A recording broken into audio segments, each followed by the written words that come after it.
तो बिल्लाहि मिनश्शैतानिर्रजीम बिस्मिल्लाहिर्रहमानिर्रहीम। डियर स्टूडेंट्स, अस्सलाम वालेकुम वरहमतुल्लाह। सवाल नंबर 1 मैं एक्सरसाइज 6.2 का अब शुरू करने लगा हूँ और क्वेश्चन मैं आपके सामने लिखता हूँ तो आपको समझ आ जाएगी। लिखा हुआ है A1 is equal to 5 and इस सीक्वेंस में आगे कुछ नंबर्स आते हैं, वो आते हैं 23, 26 और 29 और हमें कहा गया है कि फाइंड द फर्स्ट 4 टर्म्स, यानी पहली 4 रकमें जो हैं वो निकालनी है सीक्वेंस की। A1 तो ऑलरेडी हमारे पास आ गया हुआ है, तो हमें क्या निकालना है जी? हमें निकालना है A2 और हमें निकालना है जी A3 और हमें निकालना है A4। ये 4 रकमें निकालनी है। तो अगर पहले वाला लेक्चर आपने ले लिया है तो वो तो बहुत अच्छी बात है।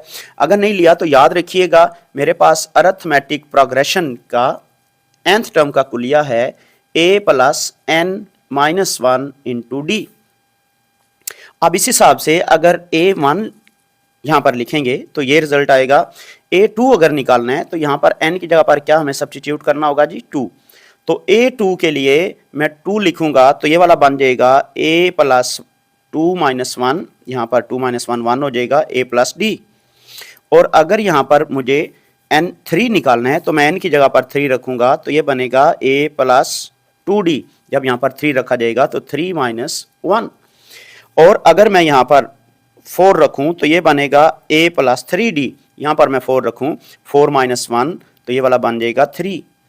अब इससे ये बात समझ आती है कि अगर A4 की कीमतें A1, A2, A3, A4 अगर कीमतें निकालनी हैं तो मेरे पास 2 चीज़ें होनी चाहिए, एक A होना चाहिए और एक D होना चाहिए। A देखें ऑलरेडी है, A 5 के इक्वल है, तो D हम यहाँ से लेंगे। देखें हमने ये बात पढ़ी हुई है कि जो भी अरिथमेटिक प्रोग्रेशन होगा उसके अंदर जो ये डिफरेंस है ये सेम होगा इनका। देखें 23 से 26, 26 से 29, तो यहाँ पर D कैसे बनेगा? तो D will be equal to 26 minus 23 and D will be equal to 3। तो देखिए D की कीमत आ गई 3 के बराबर और A1 तो 5 है, तो यहाँ पर अब इनकी वैल्यूज निकालते हैं। देखें A की जगह पर मैं लिखूंगा 5 और D की जगह पर रखूंगा 3, तो A 5 प्लस 3 कितना बन गया जी? 8। सिमिलरली मैं यहाँ पर रखूंगा 5 A की जगह पर, अब A3 निकालते हैं। 2 इंटू D की जगह पर क्या रखना है? 3, तो ये बना 5 प्लस 6 कितना बन गया जी? 11। A प्लस 3D, A की जगह पर 5 और फिर 3 इंटू डी की जगह पर 3, तो ये बना 5 प्लस 9, तो ये मिलके बन जाएगा 14।